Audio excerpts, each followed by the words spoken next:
بسم اللہ الرحمن الرحیم نحمده ونصلي على رسوله الكريم اما بعد فقد قال الله تبارك وتعالى في القرآن المجيد والفرقان الحميد فأعوذ بالله من الشيطان الرجيم بسم الله الرحمن الرحيم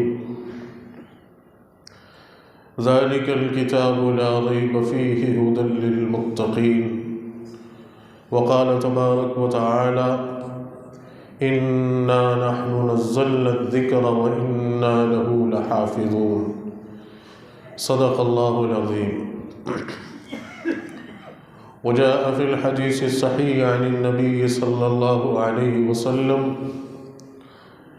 خيركم من تعلم القرآن وعلمه أو كما قال عليه الصلاة والسلام.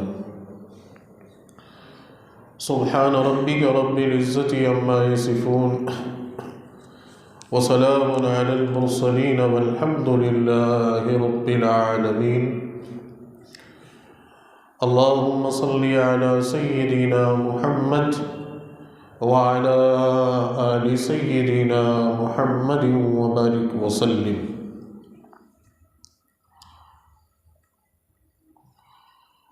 عزیزان گرامی قدر،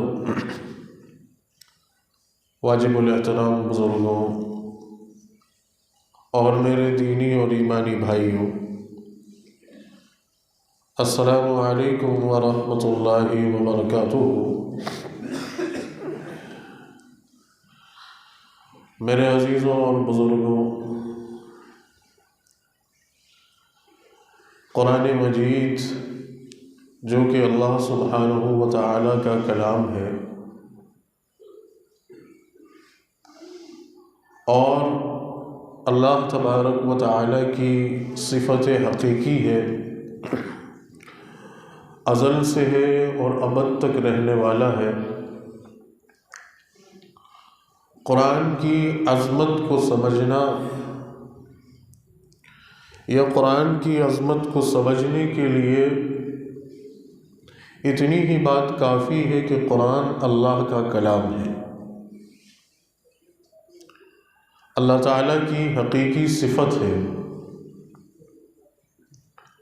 حقیقت تو یہ ہے کہ جو کچھ اس دنیا میں ہے، چاہے وہ زمین کے اوپر کی مخلوق ہو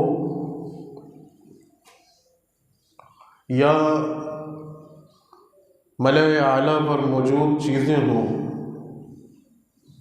یا جن چیزوں کا تعلق عالم الغیب سے ہو، زمین کے اوپر موجود مخلوق، بیت اللہ، انبیاء علیہم السلام کی مقدس جماعت، یہ یقیناً اپنے مرتبے میں، اپنے رتبے میں بہت مقدس ہے، لیکن یہ اللہ کی مخلوق ہے. اسی طریقے سے عالم بالا کی چیزیں جیسے کہ اللہ کا عرش اور اللہ سبحانہ و تعالیٰ کی کرسی اور لوح قلم اور عالم الغیب کی چیزیں، یعنی کہ جنت اور جنت کی نعمتیں اور اللہ کی مخلوق فرشتے، یہ سب بہت مقدس ہیں، لیکن یہ سب اللہ کی مخلوق ہیں. ان کو اللہ نے پیدا کیا ہے اور قرآن مجید اللہ کا کلام ہے، اللہ کی صفت ہے. یہ اللہ تعالیٰ کا بے انتہا فضل و احسان ہے ہم پر کہ اللہ تعالیٰ نے اپنے آخری پیغمبر جناب محمد رسول اللہ صلی اللہ علیہ وسلم کے ذریعے سے ہمیں قرآن مجید عطا فرمایا کہ جس کو پڑھنے کا شرف ہم حاصل کرتے ہیں، جس کی تلاوت ہم کرتے ہیں، جس کے خیر و برکت سے ہم مستفید ہوتے ہیں. قرآن روح العالم ہے. جس طرح سے انسان کے جسم کے اندر روح ہوتی ہے، روح کے نکل جانے کے بعد انسان کی کوئی حیثیت نہیں. روح ہے تو انسان ہے، اس کی قدر ہے، اس کا احترام ہے. روح اگر جسم سے نکل جائے تو بادشاہ بھی انتقال کر گیا اور ایک فقیر بھی انتقال کر گیا. جسم کی اہمیت روح ہونے تک ہے. ایک بوڑھا شخص 100 سال عمر کا بوڑھا، وہ گھر میں چارپائی پر لیٹا ہوا ہے، اس سے کوئی فائدہ نہیں ان کے موجود ہونے سے، لیکن کوئی اس بات کو برداشت نہیں کرے گا کہ ان کے اوپر ذرا سا کوئی ایک تنکا بھی ڈالے. لیکن جس سے ہی دم آخر ہوا، روح نکلی، انتقال کر گئے، تو کیا حکم ہے؟ اللہ کے نبی صلی اللہ علیہ وسلم فرماتے ہیں کہ اپنے مردوں کے ساتھ بہترین سلوک کرو، اور سب سے بہترین سلوک کیا ہے کہ انہیں جلد از جلد غسل اور کفن دے کر سپرد خاک کرو. اور سمجھ آنے والی بھی بات ہے، اگر اچھا نہیں ہے تو پاس رکھنے سے کیا فائدہ، اگر اچھا ہے تو پھر جلد از جلد اسے اچھی سے اچھی چیز کے حوالے یعنی جنت کے حوالے کیا جائے. تو پھر قبر بھی کھودی جا رہی ہے، قبر کے اندر لیٹایا بھی جا رہا ہے، اور ڈھیروں مٹی ڈال کے دفن کر دیے، روح نکل گئی، ختم. تو جس طرح سے، میری بات کو بہت غور سے سمجھیے گا، جس طرح سے جسم کے اندر روح کی اہمیت ہے کہ روح ہے تو جسم ہے، ورنہ جسم ایک خاک کے مانند ہے. کتنا بھی معزز شخص کیوں نہ ہو، بادشاہ وقت ہی کیوں نہ ہو، کوئی نہیں رکھتا. بڑے بڑے شاہ، بڑے بڑے رؤساء اور حکماء آج خاک کے نیچے دبے ہوئے، کوئی حیثیت نہیں ہے. جہاں ان کی بڑی بڑی سلطنتیں تھیں، بڑے بڑے تخت و تاج تھے، بڑی ریل پیلیں تھیں، لیکن جہاں دم آخر ہوا مردے کی کیٹیگری میں آئے، وہ دفنا دیے گئے، ختم، زندگی ختم. ایسے ہی قرآن روح العالم ہے، سمجھیے گا اس بات کو. قرآن اگر نکلا تو اس کائنات کا کوئی وجود نہیں. حدیث میں آتا ہے کہ قیامت سے پہلے 2 عجیب واقعے پیش آئیں گے. ایک تو یہ ہوگا کہ بیت اللہ شریف اٹھا لیا جائے گا، کعبۃ اللہ اس زمین سے اٹھا لیا جائے گا قیامت سے پہلے. لوگ ڈھونڈیں گے، تلاش کریں گے، نہیں، کعبہ اللہ اٹھا لے گا. اور اسی کے ساتھ ساتھ قرآن مجید بھی اس کے بعد اٹھا لیا جائے گا. صرف ورق موجود رہیں گے، خالی کاغذ، قرآن کی عبارت اور قرآن کے سطور باقی نہیں رہیں گے، صرف کاغذ ہے نا، صرف کاغذ رہ جائیں گے. لوگ عبارت تلاشیں گے، تحریر دیکھیں گے، نہیں نظر آئے گی، اللہ اٹھا لے گا. بس یہ ہوگا اور قیامت آ جائے گی. پھر زلزلے در زلزلے، زمین پھٹے گی، آسمان پھٹے گا، پہاڑ اڑنے لگیں گے، اور پوری کائنات ختم. کیونکہ روح العالم نکل گئی، جسم سے روح نکلی، انسان کی کوئی حیثیت نہیں. اور قرآن اگر اٹھا لیا گیا تو پھر اس کائنات کی کوئی حیثیت نہیں. کیونکہ قرآن کو اللہ تبارک و تعالیٰ نے رہتی دنیا کے انسانوں کے لیے ہدایت کا سب چشمہ بنایا. قرآن ہے تب تک لوگوں کو ہدایت ملتی رہے گی، قرآن نہیں رہے گا ہدایت ختم ہو جائے گی. تو یہ وہ مقدس کتاب ہے، اللہ کا کلام ہے، عظمتوں والا، برکتوں والا، شافی الشفا دینے والا، دلوں کی گندگی اور دلوں کی کجی کو دور کرنے والا، اللہ کا حقیقی تعارف پیش کرنے والا. میرے خیال میں مثال بہت اچھے سے سمجھ آ گئی ہوگی. ایک اور مثال سمجھیے کہ قرآن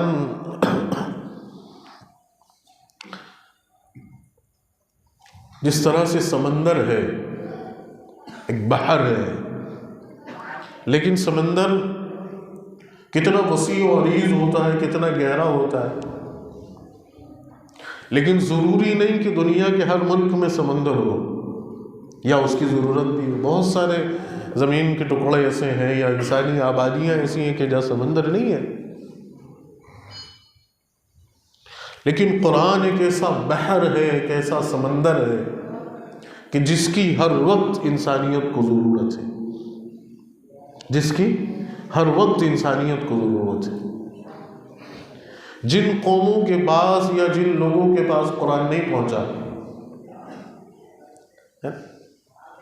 جن لوگوں کو تک قرآن نہیں پہنچا ہے، آپ ان کی زندگی کا حال دیکھ لیجئے کہ وہ کتنی بدتر زندگی گزار رہے ہیں،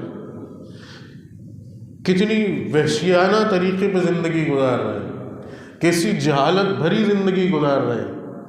انہیں اتنا بھی شعور نہیں ہے کہ اللہ نے انہیں انسان بنایا، اشرف المخلوقات بنایا ہے، اور وہ اپنے سے کمتر مخلوق کو پوج رہے ہیں۔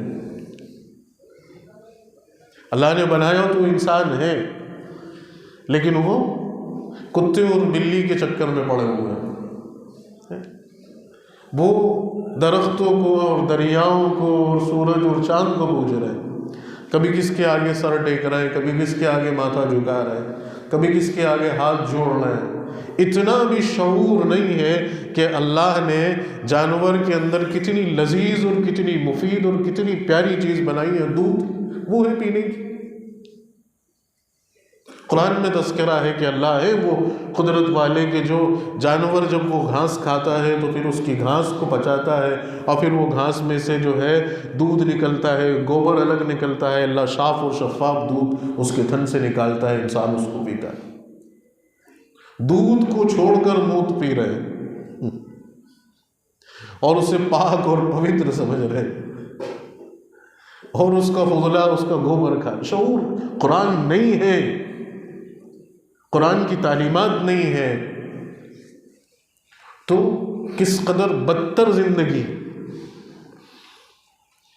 کس قدر حقارت بھری زندگی، کس قدر ذلت اور رسوائی والی زندگی کہ جانور کی گندگی کھانا اور پینا بڑا متبرک سمجھ رہے ہیں اور ڈر رہے ہیں ہر چیز سے۔ اس کو ہاتھ نہیں جوڑا تو یوں نقصان، اس کو ماتھا نہیں ٹیکا تو یوں نقصان، اس کے آگے سر نگو نہیں ہوئے تو یہ تکلیف، اس کو نہیں راضی کیا تو یوں اور یوں اور یوں۔ اور قرآن جس قوم کے پاس ہے، جن لوگوں کے پاس ہے، ان کا ایمان، ان کا عقیدہ، ان کا یقین اللہ کا تعارف کہ نہیں، اس کائنات کو بنانے والی ذات اللہ کی ہے، عبادت صرف اللہ کی جائے گی، سر صرف اللہ کے آگے ٹیکا جائے گا، ہاتھ صرف اللہ کے آگے پھیلائے جائیں گے۔ ان چیزوں کی کوئی اہمیت، کوئی حقیقت نہیں، کرنے والی ذات اللہ کی ہے۔ یہ چیزیں نفع اور نقصان پہنچانے میں اللہ کی محتاج ہے۔ آپ دیکھیں کتنی سچی بات ہے، قرآن غور کریں نا قرآن پہ، کیا کیا حقائق قرآن نے نہیں کھولے، کن کن حقیقتوں سے انسان کو واقف نہیں کرایا، غور کیا علماء نے۔ کبھی توفیق ملے آپ کو بھی تو آپ بھی بیٹھیے گا کہ دنیا میں جتنی بھی قومیں ہیں، انہوں نے جتنی بھی چیزوں کو اپنا معبود بنا رکھا ہے، کوئی کس کو پوج رہا ہے، کوئی کس کو پوج رہا ہے، کوئی کس کو پوج رہا ہے نا، ان تمام چیزوں کی نفی قرآن نے بیان کی کہ نہیں، یہ خدا نہیں ہو سکتے۔ اس سے بڑا قرآن کا پیغام کیا ہو سکتا ہے، اس سے بڑی رہبری کیا ہو سکتی ہے۔ سورج پوجنے والوں سے قرآن کہہ رہا ہے کہ لا تسجدوا للشمس ولا للقمر، گائے کو پوجنے والوں کے لیے قرآن کہہ رہا ہے کہ نہیں، یہ اللہ کی مخلوق ہے، اللہ نے اس کو تمہارے فائدے کے لیے بنائی ہے، نہ کہ تمہیں فائدہ دینے کے لیے بنائی۔ فائدہ دینے والی ذات تو میری ہے، یہ تو محض میں نے تمہاری خدمت کے لیے بنائی ہے کہ تم اس سے کھیتی باڑی کا کام لو۔ اس کو دودھ پیو، اس میں ہم نے جو ہے فائدہ رکھا ہے۔ اور دیگر دوسری جو چیزیں ہیں، عیسائی حضرت عیسیٰ علیہ السلام کو اللہ کا بیٹا سمجھ کر ان کی عبادت کر رہے ہیں، تو قرآن کہہ رہا قُلْ هُوَ اللَّهُ أَحَدٌ اللَّهُ الصَّمَدُ لَمْ يَلِدْ وَلَمْ يُولَدْ وَلَمْ يَكُنْ لَهُ كُفُوًا أَحَدٌ۔ نفی کر رہے ہیں اللہ کے، نہیں، اللہ ایک ہے، اللہ ایک ہے، اور نہ اللہ کسی کا بیٹا ہے، نہ اس کا کوئی بیٹا ہے، اس کی کوئی اولاد ہے، اس کے جیسا کوئی نہیں۔ یہودی حضرت عزیر علیہ السلام کو خدا کا بیٹا سمجھ کے ان کی عبادت کر رہے ہیں، تو قرآن کہہ رہا ہے وقالت اليہود عزیر ابن اللہ، کہ یہودیوں نے حضرت عزیر کو اللہ کا بیٹا بنا لیا، اور یہ شرک ہے۔ اس طریقے سے اور مثالیں آپ پکڑتے چلے جائیں، جتنی بھی قومیں غیر اللہ کی عبادت کر رہی ہیں، پوجا پدھتی کر رہی ہیں، قرآن نے ان سب کی نفی بیان کر کے انسان کو ایک راستہ دکھایا ہے کہ یہ معبود نہیں ہے، ان کے اندر معبود ہونے کی کوئی علامت موجود نہیں ہے۔ اور معبود کون ہے؟ اللہ لا الہ الا هو الحی القیوم لا تأخذه سنة ولا نوم له ما في السماوات وما في الأرض من ذا الذي يشفع عنده إلا بإذنه يعلم ما بين أيديهم وما خلفهم ولا يحيطون بشيء من علمه إلا بما شاء وسع كرسيه السماوات والأرض ولا يؤوده حفظهما وهو العلي العظيم۔ کتنا بہترین تعارف اللہ نے اپنا پیش کیا، کتنی بہترین اللہ تبارک و تعالیٰ نے اپنے تعارف کی مثالیں بیان کی کہ اللہ وہ ہستی ہے، اللہ کی بات۔ تو یہ قرآن جہاں پہنچا ہے، جس تک پہنچا ہے، جس قوم تک پہنچا ہے، اس کے اندر شعور آیا ہے، اس کے اندر فہم آیا ہے، اس کے عقائد درست ہوئے، اس کا ایمان مسلم ہوا ہے، اس کا یقین پختہ ہوا ہے، اور اللہ تعالیٰ نے اس کے اندر امامت کرنے کی صلاحیت ڈالی ہے۔ ایک چھوٹی سی مثال سمجھ لو، آپ کو 2 رکعت 4 رکعت 3 رکعت ہے نا فرض نمازوں کی پڑھنی ہے، نماز پڑھنی ہے، آپ اپنا امام کس کو بنائیں گے؟ کیا کہا ہے فقہاء نے؟ امام کی خوبیاں کہ کس شخص کو امام بنانا ہے، ان خوبیوں میں قرآن اچھا پڑھتا ہو، قرآن یاد ہو، تم میں جو صاحب قرآن ہو وہ آگے آئے اور وہ امام بنے۔ تو جس قوم کے پاس قرآن ہے، اللہ تعالیٰ اس کو امامت جو ہے عطا فرماتا ہے۔ نمازوں کی بھی امامت، اور کیا اعزاز اور کیا مرتبہ ہوتا ہے، آپ اور ہم نہیں سمجھے امام کا مقام اور رتبہ، میں اس کو بیان کرنے نہیں بیٹھا، ورنہ لوگ سمجھیں گے کہ یہ جو ہے آج ان کی بات کر رہے ہیں۔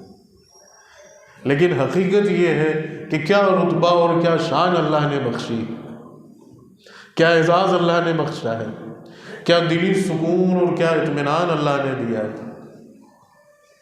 وقتی طور پر حالات ضرور آتے ہیں، آزمائشیں ہوتی ہیں، کیونکہ سونے کو ہی تپا کر کھڑا کیا جاتا ہے،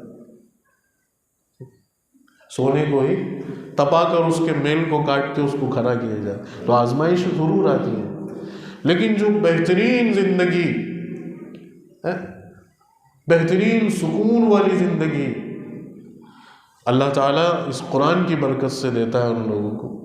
کیا شان، کتنی شان، پیاری شان، کیسی نرالی شان۔ تو قرآن وہ عظیم نعمت ہے، اللہ کا کلام ہے کہ جہاں جہاں جاتا ہے، جس کے پاس جاتا ہے، جو اس کو لیتا ہے، جو اس کو یاد کرتا ہے، جو اس کو پڑھتا ہے، جو اس کو سمجھتا ہے، جو اس پر عمل کرتا ہے، اللہ تعالیٰ اسے کامیاب کر دیتے ہیں۔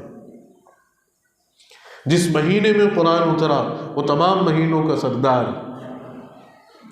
جس جگہ قرآن اترا وہ سارے زمین کے، وہ زمین کا وہ ٹکڑا ساری زمین کا سردار، جس رات میں قرآن اترا وہ رات 1000 مہینوں سے بہتر، جس ہستی پر قرآن اترا وہ تمام انبیاء کے امام، جس سینے میں قرآن آیا اسے اللہ نے امامت کے منصب پہ فائز کر دی۔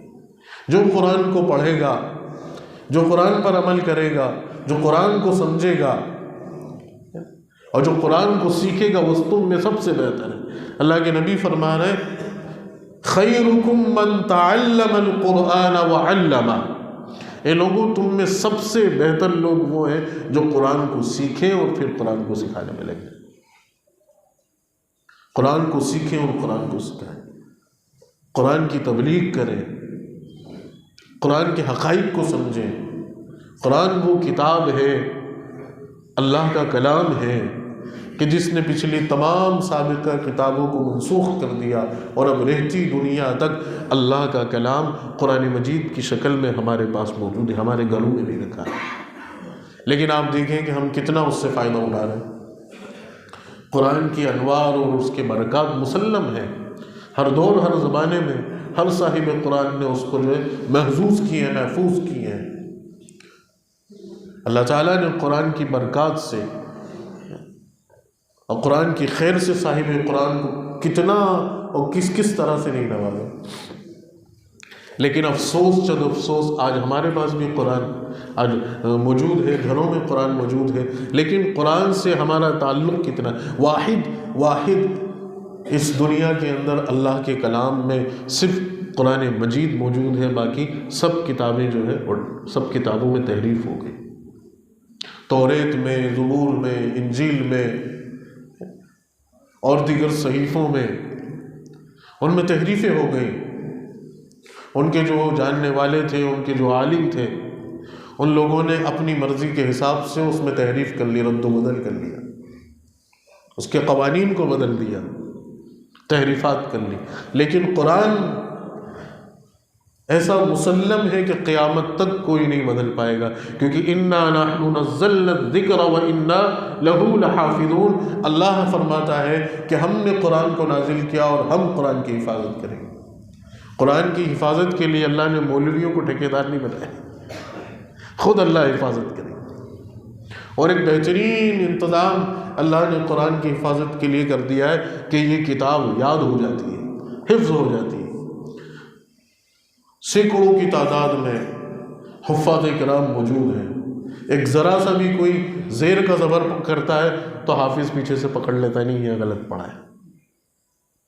علم ترا کو علم تری کوئی کر دے، تا کے اوپر جو ہے، را کے اوپر جو ہے زبر ہے، اس کو اگر جو ہے کوئی زیر کے ساتھ پڑھ دے تو آپ ہی چیخنے پکارنے، آج جو امام صاحب نے غلط پڑھا ہے، آج جو امام صاحب نے، ہر شخص جو ہے وہ اپنی لیاقت اور اپنی سوجھ بوجھ، اپنی یادداشت کو لے کے وہ بات کرے گا، نہیں آج تو غلط پڑھ دیا۔ اس قدر اہتمام اور حفاظت اللہ نے، کیونکہ اللہ خود اس کی حفاظت کرے گا۔ اس میں نہ تحریف ہوگی، نہ رد و بدل ہوگا، نہ کوئی بدل پائے گا، اس کی حفاظت اللہ خود فرمائیں گے۔ یہ ایک زندہ اور جاوید معجزہ ہے۔ معجزہ کہتے ہیں ایسی خرق عدد چیزوں کو اور ایسی غیر معمولی چیزوں کو کہ جو اللہ تبارک و تعالیٰ انبیاء علیہ السلام سے صادر کرواتے۔ جیسے حضرت موسیٰ علیہ السلام کو اللہ نے معجزہ دیا کہ ان کی لاٹھی اژدہا بن جاتی تھی۔ ان کے ہاتھ میں جو لاٹھی تھی اللہ تعالیٰ اس کو اژدہا بنا دیتا تھا، اور زمین پہ ڈالتے تھے تو ایک چگاڑتا ہوا اژدہے میں تبدیل ہو جاتی تھی، جب اسے پکڑتے تھے تو پھر لاٹھی بن جاتی تھی۔ ید بیضا اللہ نے عطا فرمایا، وہ اپنی بغل میں ہاتھ ڈالتے تھے اور باہر نکالتے تھے تو ہاتھ چمکتا ہوا روشن دکھتا تھا۔ حضرت عیسیٰ علیہ السلام کو معجزات سے نوازا کہ مادرزاد جو پیدائشی اپاہج اور کوڑی اور نابینا ہوتے تھے، آپ جو ہے ان پر ہاتھ پھیر کے ان کو جو ہے شفا یاب، اللہ کے معجزے تھے۔ حضرت صالح علیہ السلام کی قوم کو معجزہ دیا کہ پہاڑ میں سے اونٹنی نکلی۔ یہ معجزات ہیں، انبیاء علیہ السلام سے صادر ہوئے ہیں، لیکن یہ حصی معجزے ہیں۔ انبیاء کی شخصیات کے ساتھ ان کا وجود تھا، انبیاء دنیا سے گئے، معجزے ختم ہو گئے۔ اب وہ حضرت موسیٰ علیہ السلام کی لاٹھی جو اژدہا بنتی تھی اب وہ اژدہا نہیں بنے گی، اور پہاڑ اب اس طرح سے پھٹ کے اونٹنی نہیں نکلا کرے گی، وہ تو ان کی ذات کے ساتھ مختص ہے۔ لیکن نبی پاک صلی اللہ علیہ وسلم کو اللہ نے قرآن مجید کی شکل میں ایسا معجزہ عطا فرمایا ہے کہ جو رہتی دنیا تک قیامت تک رہے گا۔ یہ اللہ کا کلام قرآن مجید بڑا معجزہ۔ مشرکین آئے رسول اللہ صلی اللہ علیہ وسلم کے پاس اور کہا کہ آپ اللہ کی کوئی نشانی ہمیں لا کر بتائیں تب ہم آپ کو نبی مانیں گے۔ ہم آپ کو کیسے نبی مان لیں؟ آپ تو ہمارے ہی درمیان پلے بڑے ہیں، ہمارے ہی درمیان پیدا ہوئے ہیں، ہمارے ہی جیسے ہیں، آپ کو ہم نبی کیسے مان لیں؟ کیسے یہ یقین کر لیں کہ آپ کہہ رہے ہیں کہ آسمان سے میرے اوپر جو ہے ایک فرشتہ آتا ہے، اللہ کا پیغام لے کر آتا ہے اور مجھے اللہ نے منصب نبوت سے نوازا ہے، کیسے یقین کر لیں؟ ہماری بیچ کیا آپ ہیں؟ آپ کچھ نشانی ہمیں لا کر دکھائیں پھر ہم مانیں گے۔ ہم اور آپ نہیں مانتے دلیل کے لیے، بھائی لا کر بتاؤ، اگر آپ اپنے دعوے میں سچے ہو تو ہمیں جو ہے ثبوت دکھاؤ۔ مشرکین نے اللہ کے رسول سے مانگا، اللہ تبارک و تعالیٰ نے ارشاد فرمایا کہ کیا ان لوگوں کے لیے قرآن کافی نہیں ہے؟ یہ قرآن والا معجزہ کافی نہیں ہے کہ اللہ نے ایسا فصیح اور ایسا جامع کلام آپ صلی اللہ علیہ وسلم کے اوپر اتارا کہ جس سے پوری انسانیت اس کا مثل لانے سے قاصر ہے۔ قرآن کی جو فصاحت ہے، اس کی جو بلاغت ہے، وہ اتنی فصیح اور بلیغ ہے کہ عرب فصاحت اور بلاغت کے اپنے زمانے کے دلدادہ سمجھے جاتے تھے۔ وہ جب قرآن کو سنتے تھے، قرآن کے الفاظ کو سنتے تھے، اس کے ضمائر کو پہنچتے تھے تو وہ حیران ہو جاتے تھے کہ نہیں، یہ کسی انسان کا کلام نہیں، یہ تو ایسا لگتا ہے کہ اس کائنات کی کوئی ایک عجیب شے ہے۔ یہ تک انہوں نے کہا۔ اور پھر ایسی ہستی کے اوپر قرآن اترا ہے کہ جو امی ہے، ایسے معاشرے میں قرآن اترا ہے کہ جن کو قرآن نے خود کہا ہے کہ هُوَ الَّذِي بَعْثَ فِي الْأُمِّيِّينَ رَسُولًا مِّنْهُمْ، کہ عرب لوگ پڑھنا لکھنا نہیں جانتے تھے، صرف وہ جو ہے تجارت کے غرض سے کچھ لکھنا پڑھنا سمجھتے تھے کہ تجارت کے کام کاج میں لکھنا پڑھنا اور صرف چند لوگ جانتے تھے، سبھی کو نہیں آتا تھا، نہ لکھنا آتا تھا، ہاں اشعار پڑھتے تھے بہت فصیح زبان میں، لیکن تحریر کا لکھنا اور اس کو پڑھنا اس کو ان کو یاد نہیں تھا۔ ایسی ناخواندہ قوم کہ جو نہ لکھنا جانتی ہے نہ پڑھنا جانتی، ان کے اوپر اللہ نے قرآن اتار کر ان کی زبان کو اور فصیح، آج ساری دنیا کے اندر جتنی بھی زبانیں بولی جاتی ہیں، ہمارے حضرت فرماتے ہیں کہ عربی زبان ان تمام زبانوں میں سب سے زیادہ مالدار زبان، جتنے ایک لفظ کے جتنے عربی زبان کے اندر الفاظ ہیں، ایک چیز کو جتنی الفاظوں سے پکارا جاتا ہے، دنیا کی کسی زبان میں اتنے الفاظ کے ذخائر نہیں، اتنی مالدار زبان ہے عربی، ایسی عظیم زبان ہے، اور اللہ نے عربی کے اندر قرآن اتارا، عربوں کے اوپر اللہ نے قرآن اتارا ہے، اور پھر قرآن کی فصاحت اور بلاغت اور قرآن کا حسن اور اس کو بہترین خوش لہنی کے ساتھ پڑھنا، خود رسول اللہ صلی اللہ علیہ وسلم نے پسند فرمایا۔ اللہ کے رسول صلی اللہ علیہ وسلم کے اوپر جب قرآن نازل ہوتا تھا، حضرت جبرائیل امین قرآن لے کر آتے تھے، اور قرآن کا ایک اعزاز یہ بھی ہے کہ قرآن وقتاً فوقتاً جیسی ضرورت پیش آتی گئی ویسا اترا ہے۔ اس سے پہلے آسمانی کتاب اللہ تعالیٰ نے تختیوں کی شکل میں یا ایک ہی بار میں جو ہے سابقہ انبیاء کو دے دی، لیکن قرآن 23 سال کے عرصے میں اترا ہے، جس کا آغاز ہوا غار حرا سے، جب نبی پاک صلی اللہ علیہ وسلم اپنی عمر کے 40ویں سال میں غار حرا میں تشریف لے جا کے خلوت میں اللہ کی عبادت کرتے تھے، کئی دن کا راشن اپنے ساتھ لے جاتے تھے، اور وہی غار حرا میں آپ اللہ کو یاد کیا کرتے تھے۔ وہاں اللہ تعالیٰ نے روح القدس، ملائکہ میں سب سے افضل فرشتے حضرت جبرائیل علیہ السلام کو اپنا کلام دے کر محمد رسول اللہ کے پاس پہنچایا۔ سورۃ العلق کی شروع کی 5 آیات اتری، اور قرآن پھر اللہ کے رسول صلی اللہ علیہ وسلم پر اس کے بعد وقتاً فوقتاً 23 سال کے عرصے دراز میں جیسی ضرورت پیش آتی گئی ویسا نازل ہوتا رہا۔ اللہ کے رسول خود اس کو یاد کر لیتے تھے۔ اللہ نے فرمایا ہے کہ نبی آپ پریشان نہ ہوں، ہم خود اس کو آپ کے سینے میں محفوظ کر دیں گے۔ یہ اس کا کمال ہوگا کہ جو اس کو یاد کرنے میں لگے گا، جو اس کو یاد کرنے کی محنت کرے گا، ہم اس کو سینے میں محفوظ کر دیں گے۔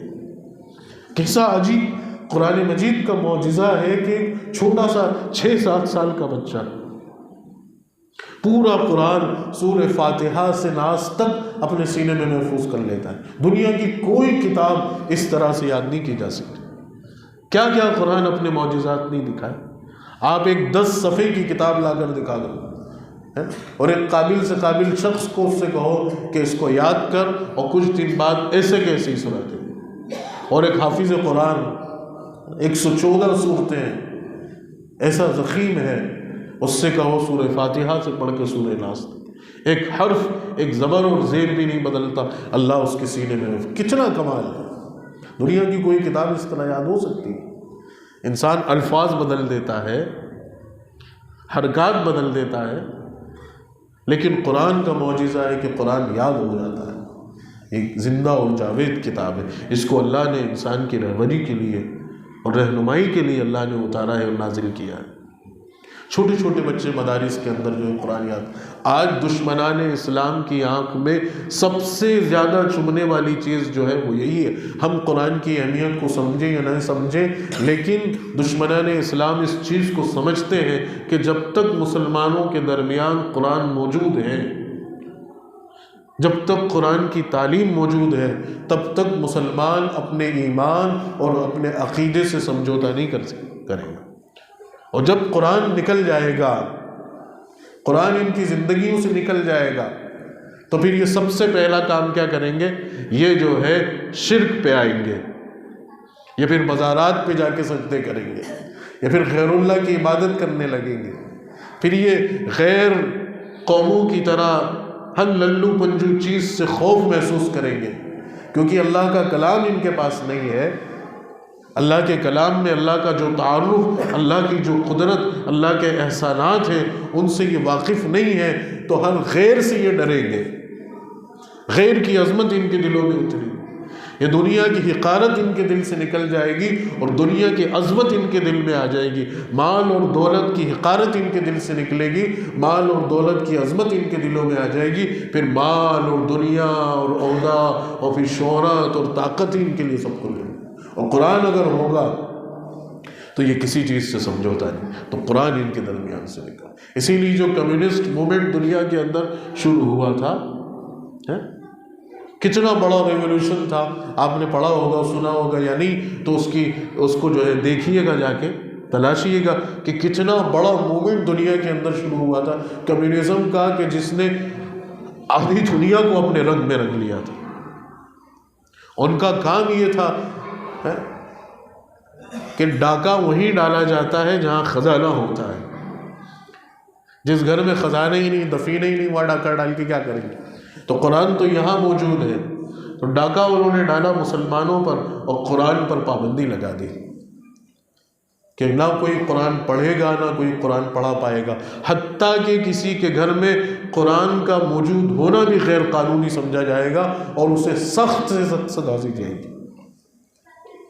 قرآن کو پوری طرح سے بین کر دیا، نہ قرآن مصحف کی شکل میں ہے، نہ درس و تدریس میں، ایسی سخت پابندی لگائی گئی۔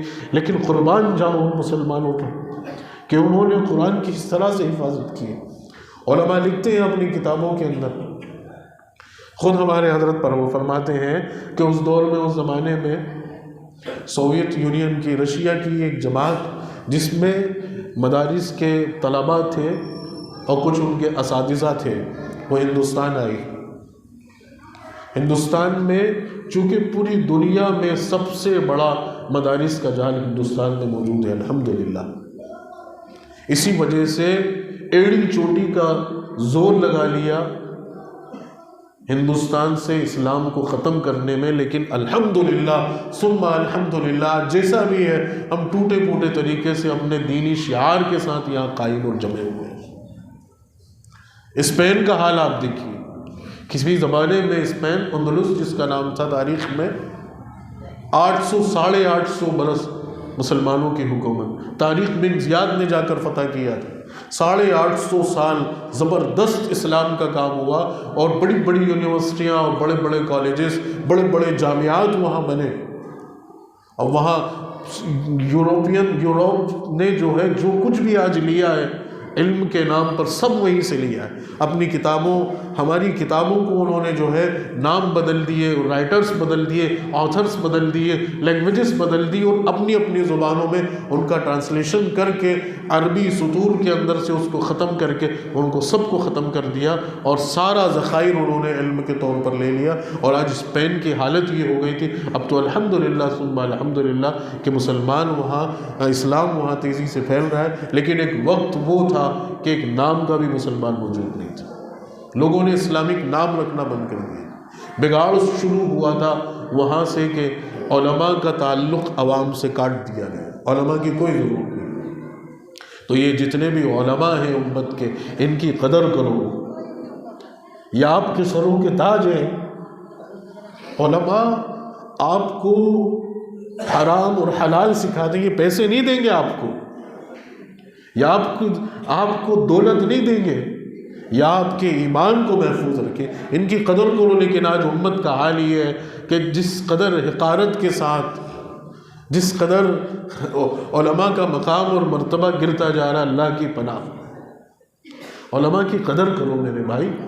اسپین میں یہی ہوا، اور ہندوستان میں بھی یہی چاہا جا رہا ہے اور چاہا جا رہا تھا، لیکن اللہ کا فضل ہے، پتہ نہیں کون سی کس کی دعا، کس کی محنت ہے کہ اسلام قائم ہے، تو وہ جماعت یہاں آئی، اور ان کا مقصد تھا کہ ہم جو ہے ہندوستان کے مدارس کا دورہ کریں، یہاں کے تعلیمی نظام کو سمجھیں۔ تو حضرت فرماتے ہیں کہ اس وقت ندوۃ العلماء میں تدریس کی خدمت انجام دے رہا تھا، مجھے فوراً نظام الدین سے خط آیا اور مجھ سے کہا گیا کہ آپ آئیے اور آپ اس جماعت کی رہبری کیجیے، ہندوستان بھر کے مدارس کا دورہ کروائیے۔ تو فرماتے ہیں میں نے درخواست لگا کر ندوۃ العلماء سے چند روز کی چھٹی لی اور اس جماعت کی رہبری کے لیے میں نکلا۔ اس میں چھوٹے چھوٹے بچے جو طلباء تھے اور اساتذہ تھے، صرف ان کو مدارس کا دورہ میں نے کروایا۔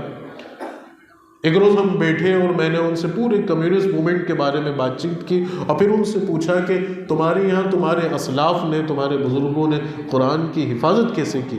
آج الحمدللہ تمہارے بیچ بہترین قرآن پڑھنے والے یہ بچے موجود ہیں، کہتے ہیں کہ اتنی خوش لہنی میں قرآن پڑھ رہے تھے کہ آنکھ اگر بند کر لی جائے تو ایسا لگے کہ قاری باسط قرآن کی تلاوت کرے۔ آپ نے تو قاری باسط کا نام بھی نہیں سنا ہو۔ ابھی آپ سے پوچھوں کہ ان نچنیوں میں 5 نچنیوں کے نام بتاؤ تو آپ کود پڑیں گے کہ مجھے تو 10 کا یاد ہے۔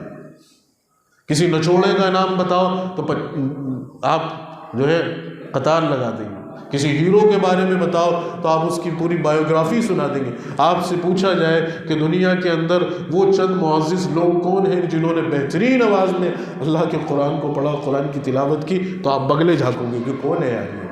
ہم تو صرف اپنی مسجد کے امام اور شہر کی 2-4 مسجد کے اماموں کے بارے میں جانتے ہیں، ہمیں تو نہیں پتہ نہیں کون ہے یہ قاری باسط۔ تو فرماتے ہیں کہ ایسا لگا کہ جسے قاری باسط خود آ کر قرآن کی تلاوت کرے، ایسا عظیم و شان، زار و قطار آنکھ سے آنسو کہ یہ قرآن ان لوگوں نے اس طرح سے بچایا کیسے، محفوظ کیسے کیا۔ ان سے پوچھا کہ اس قدر قرآن کو آپ نے جو ہے یاد کیا اور بچوں کو سکھایا، آخر کیسے؟ تو کہنے لگے کہ وہ دور اتنا سنگین تھا کہ اگر کہیں جھوٹی بھی خبر ملتی تھی کہ کسی کے یہاں قرآن ہے یا کوئی قرآن سیکھ رہا ہے یا سکھا رہا، تو فوراً اس کو اریسٹ کر کے اسے جو ہے سخت سے سخت سزا دی جاتی تھی۔ ہم نے طریقہ کار یہ اختیار کیا کہ جتنے بھی ہمارے ملک کے اندر حفاظ تھے ان کو ہم نے اس بات کا پابند کیا کہ وہ بچوں کو قرآن سکھائیں، اور اس طرح سے قرآن سکھاتے تھے کہ ہم جو ہے جنازہ ویسے ہی جنازہ کاندھے پر رکھ کر لے جا کر قبرستان جاتے تھے، وہ قبر کا گڑھا کھلا ہوا ہوتا تھا، اور اس قبر کے گڑھے کے اندر جو ہے ایک استاد، ایک حافظ قرآن بیٹھتا تھا اور ایک بچہ بیٹھتا تھا، وہ قبر کے گڑھے کے اندر جو ہے اس بچے کو قرآن یاد کراتا تھا، اور جب کوئی آتا ہوا دیکھتے تھے تو باہر نکل کر مٹی ڈالتے تھے، یہ باور کرواتے تھے کہ ہم تو مردے کو دفنا رہے ہوں، یہاں قرآن ہو رہا ہے۔ تو اس قربانی کے ساتھ، اس جذبے کے ساتھ قرآن کی حفاظت انہوں نے کی۔ آج الحمدللہ قرآن ان کے گھروں میں، وہ بچوں کو انہوں نے قرآن، آج تو ہم جو ہے ہمارا بچہ یا آپ قرآن نہیں جانتے، لیکن قرآن کا سپارہ سامنے آ جائے تو پہچان کے بتا دیں گے ہاں بھئی یہ قرآن ہے، اور یہ ناول ہے، یہ افسانہ ہے، یہ رسالہ ہے۔ لیکن ان بچوں کو پورا قرآن یاد تھا، لیکن قرآن کی تحریرات نہیں جانتے تھے، کیونکہ دیکھا نہیں تھا، صرف سن کے یاد۔ یہ معجزہ قرآن کا، اللہ اس کی خود حفاظت کریں گے۔ تو قرآن کی عظمت کو سمجھیے. آج قرآن کی عظمت دلوں سے نکل گئی.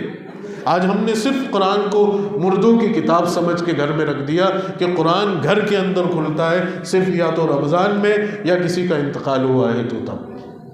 اور اس میں بھی بے غیرتی اور ڈھیٹ پن آپ دیکھیے کہ باپ کا انتقال ہوا ہے، اولاد قرآن نہیں پڑھے گی، کسی کو پیسے دے کے وہ قرآن پڑھوانے کے لیے لائیں گے، رشتہ داروں کی خوشامد کر کے لائیں گے کہ کھانے کا بھی نظم ہے تو آپ آئیے قرآن خوانی کی جائے گی. اور کھانا اگر رکھیں گے تو دوسرے لوگ بھی آئیں گے کہ چلو کھانا تو ملے گا کم از کم.